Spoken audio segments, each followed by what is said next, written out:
चलिए, आज से हम पढ़ने वाले हैं पॉलिटी, और पॉलिटी की दूसरी क्लास है। पहली क्लास हमने इसके पहले कर ली है, जिसमें हमने पढ़ा है कितने प्रकार के बहुमत होते हैं, कैसे बिल पास होते हैं, जैसे साधारण बहुमत, विशेष बहुमत कितने प्रकार के, अगर संविधान में संशोधन करना है तो फिर कितने बहुमत, कौन से बहुमत का प्रयोग करेंगे, अगर सुप्रीम कोर्ट के चीफ जस्टिस को हटाना है या फिर अन्य प्रकार के जो है, तो जैसे महाभियोग राष्ट्रपति पर लगाना है तो किस प्रकार के विशेष बहुमत का उपयोग है, ये सब हम पहले क्लास में पढ़ चुके हैं।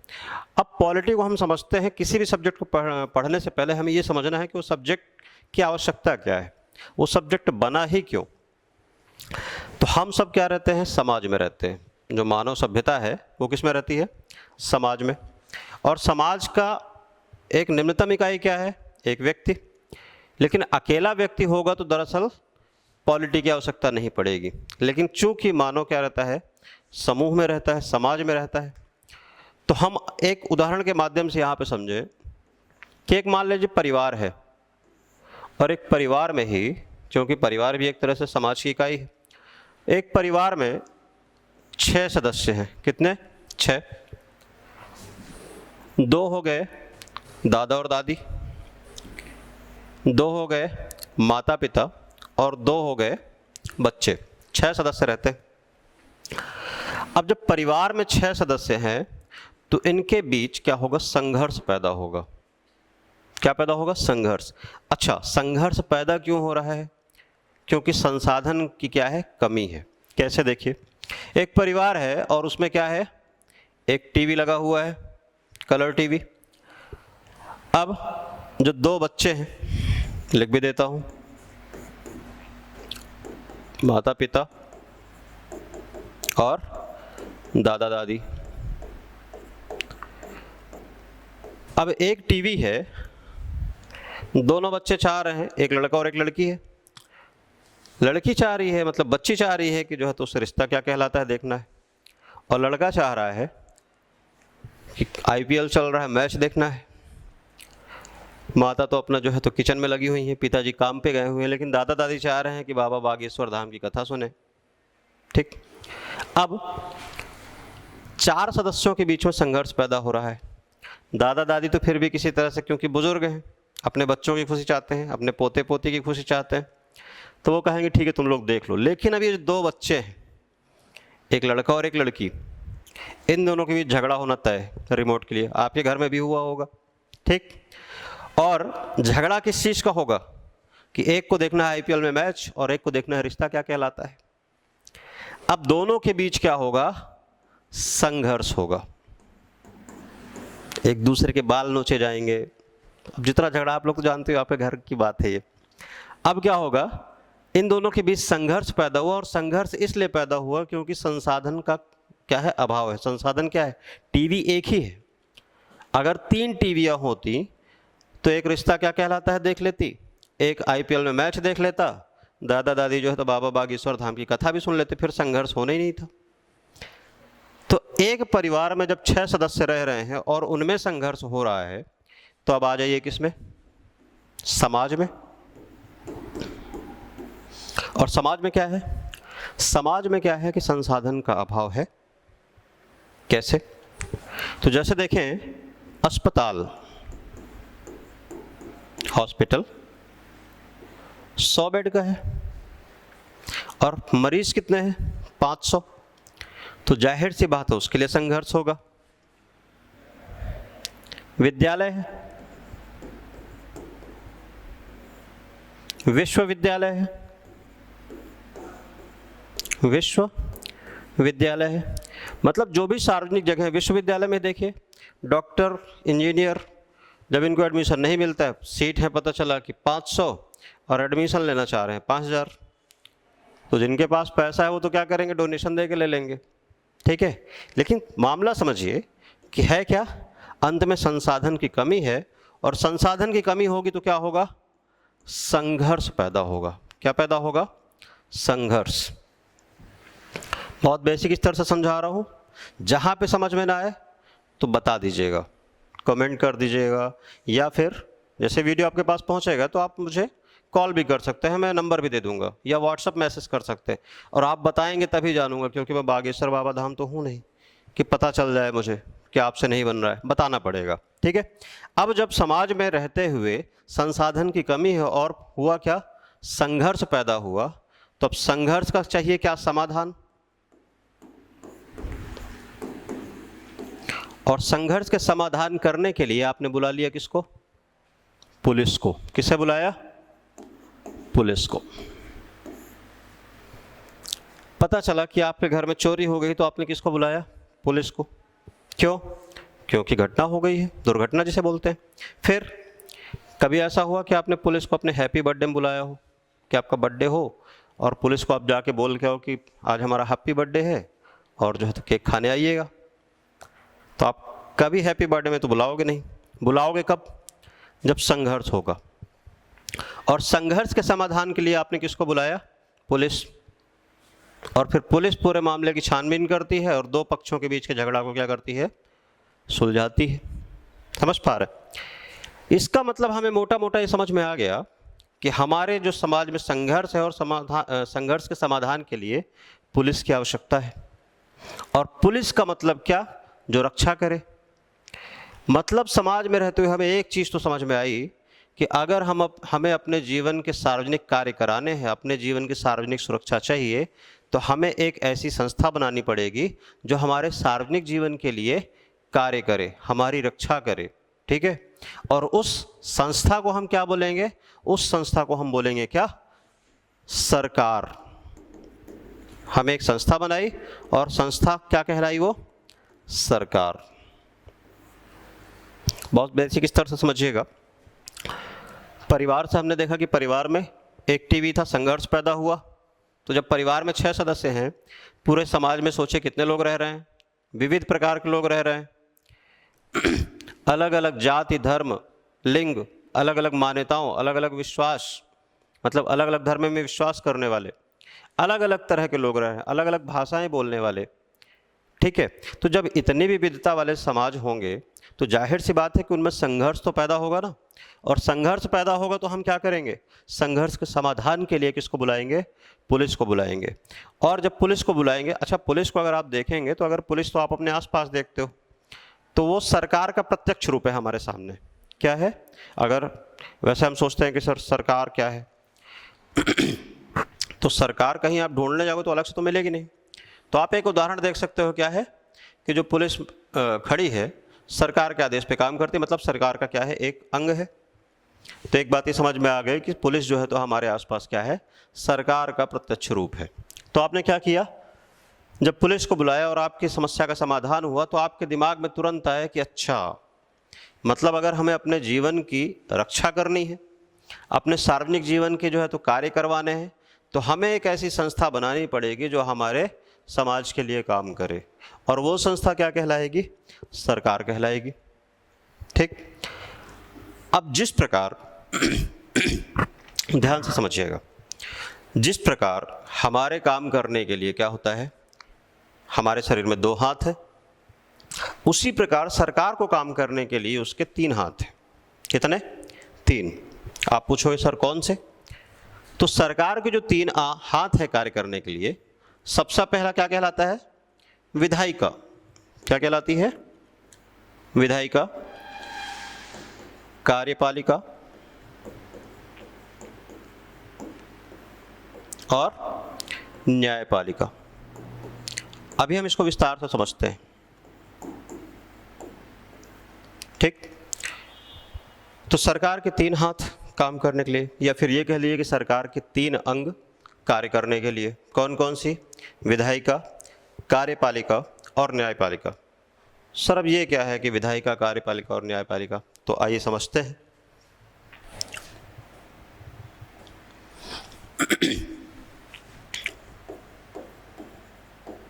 सरकार, और सरकार के 3 अंग हमने पढ़े कौन से, विधायिका,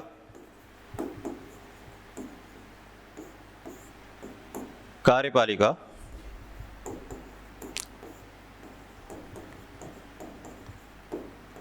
और न्यायपालिका।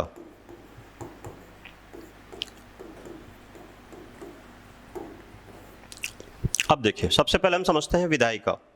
ठीक, तो विधायिका ऐसी संस्था होती है, विधानसभा जिसे हम बोलते हैं, जहां पर क्या होता है, विधि बनाई जाती है, विधि बनाई जाती है।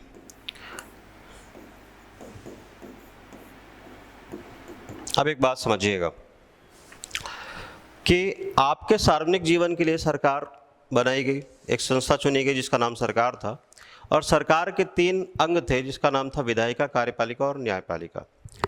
तो विधायिका जो है, विधायिका में क्या करेंगे, ऐसे व्यक्ति, ऐसे जिसे आप चुनते हो, और वो जाकर क्या करते हैं, सरकार में बैठते हैं और आपके लिए नियम कानून बनाते हैं। क्या करते हैं, नियम कानून बनाते हैं। जैसे एग्जाम्पल ले लिया जाए कि बताया गया कि अब दहेज लेना क्या होगा, अपराध होगा। क्या होगा,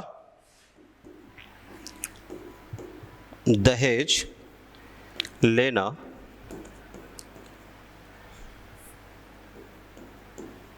अपराध होगा। अब इन्होंने जो है तो सामाजिक बुराई थी दहेज लेना, और इसको दूर करने के लिए इन्होंने क्या कर दिया कि दहेज निवारण कानून बना दिया। अब पता चला आपको कि शादी में, किसी शादी विवाह में दहेज लिया जा रहा है, और आपने जिसको चुना था, जिन्होंने ये विधि बनाई थी, सांसद महोदया या सांसद महोदय आपके क्षेत्र के, आप उनके पास गए कि चलिए हमारे यहाँ दहेज लिया जा रहा है और आपने तो कानून बनाया है कि दहेज लेना दहेज लेना अपराध है, तो चलिए उसको पकड़िए। तो सांसद आपसे बोलेंगे कि यार हमने विधि तो बना दी, लेकिन अब दहेज लेने वाले को या आपके यहाँ जो चोरी कर रहा है उस चोर को पकड़ने की जिम्मेदारी हमारी नहीं है। कभी आपके यहाँ ऐसा हुआ कि चोर चोरी कर ले गया हो और आप सांसद को पकड़ के लाए हो कि चलिए चोर को पकड़िए, तो फिर आएगा कौन चोर को पकड़ने?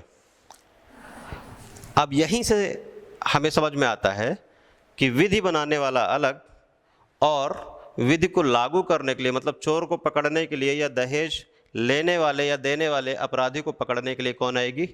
पुलिस आएगी। मतलब हमें ये समझ में आया कि जो विधि बनाने वाले हैं वो कार्यपालिका नहीं होंगे, वो क्या होंगे? विधायिका के अंतर्गत आएंगे। अब हमें जो है तो लागू करने के लिए, जो इन्होंने कानून बनाया दहेज निवारण नियम, उसको लागू करने के लिए जो व्यक्ति चाहिए, जो संस्था चाहिए, वो क्या कहलाएगी? कार्यपालिका। क्या कहलाएगी? कार्यपालिका। जैसे पुलिस, एसडीएम, डीएम, ये सब क्या है?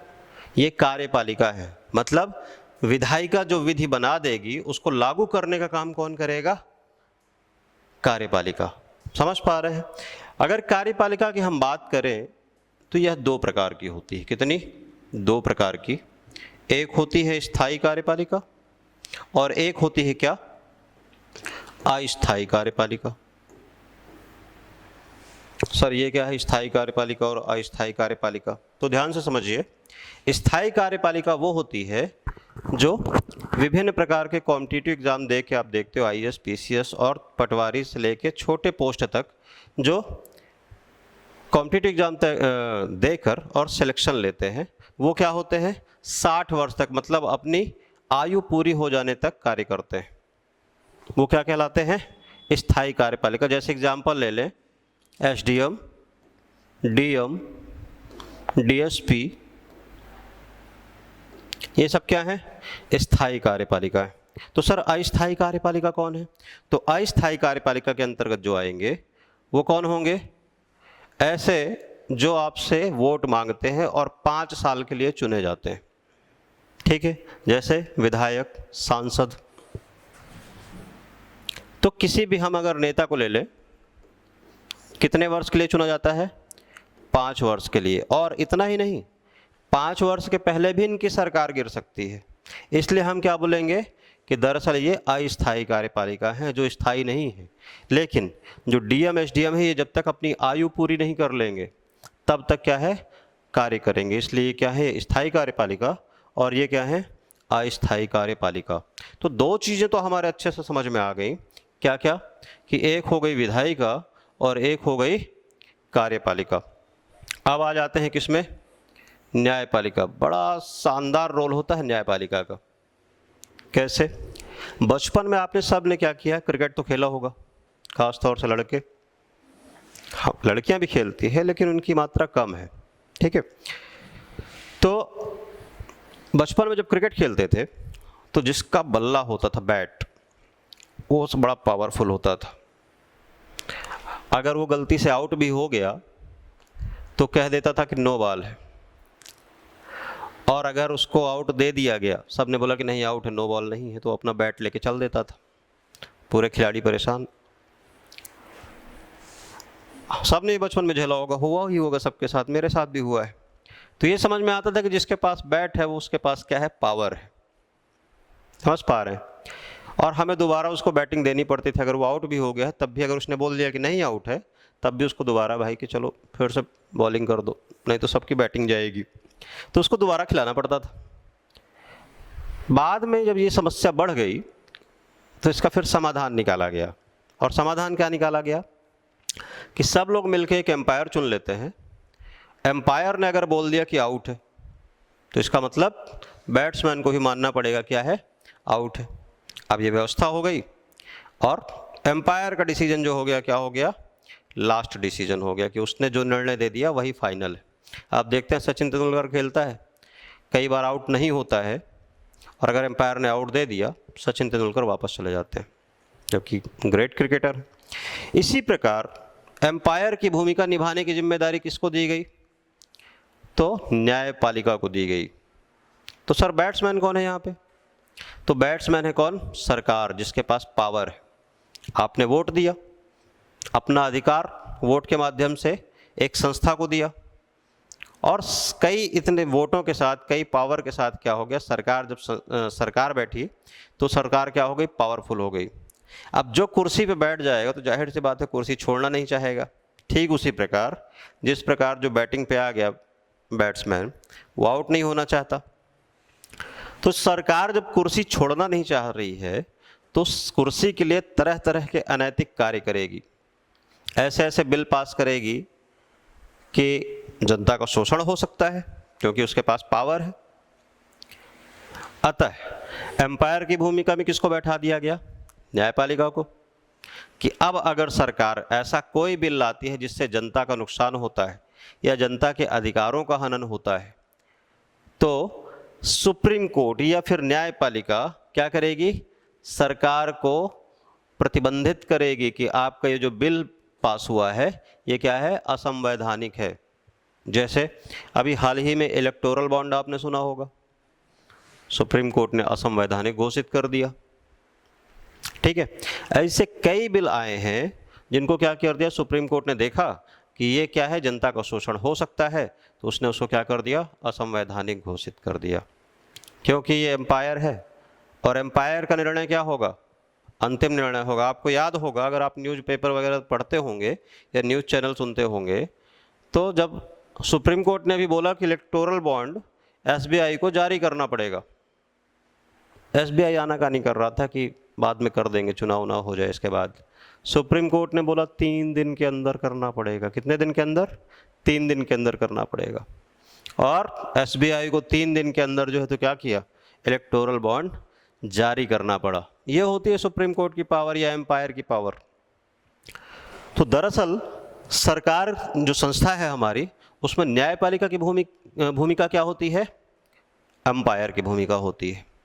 जनता और सरकार के बीच यह निर्णय करना कि क्या सही है और क्या गलत, ये किसका काम होगा, न्यायपालिका को। तो इसको हम क्या बोल सकते हैं, अंपायर।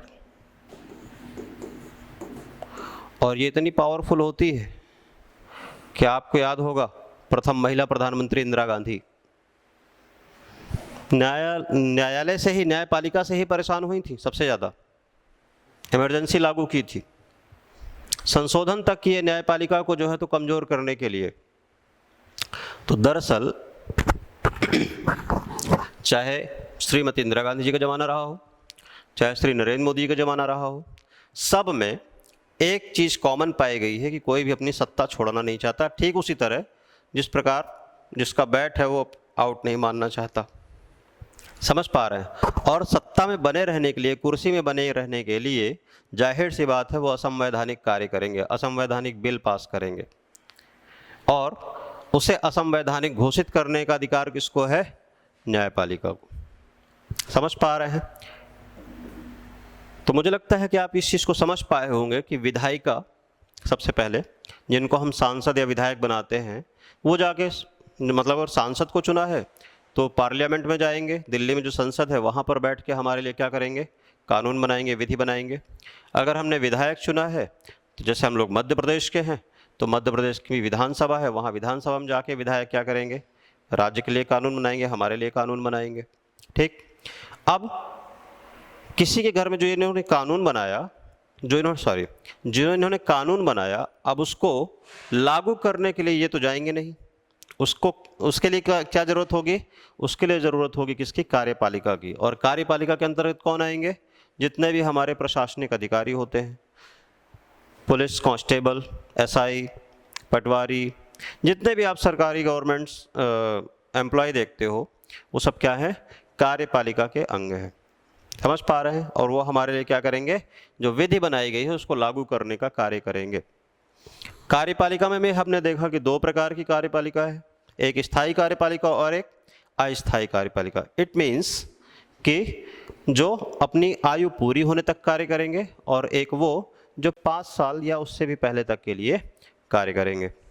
फिर हमने देखा कि न्यायपालिका, तो न्यायपालिका क्या है? तो न्यायपालिका मैंने आपको बताया कि अंपायर की भूमिका निभाता है। जनता और सरकार के बीच सरकार ज़्यादा पावरफुल होती है, ठीक है, 5 सालों के लिए। वैसे तो जनता ही सब कुछ है, वही वोट देती है, वही सरकार बनाती है, लेकिन सरकार बनने के बाद पावरफुल कौन हुआ? सरकार, चाहे जैसा बिल पास कर दें। लेकिन न्यायपालिका के होते हुए ऐसा नहीं कर सकते कि जो बिल में आया पास कर दिए, क्योंकि पास करेंगे तो एम्पायर मतलब सुप्रीम कोर्ट बोलेगा कि यह आपका बिल अवैध घोषित किया जाता है। समझ पा रहे हैं? तो अंततः जनता को शोषण से बचाने का कार्य कौन करता है? न्यायपालिका।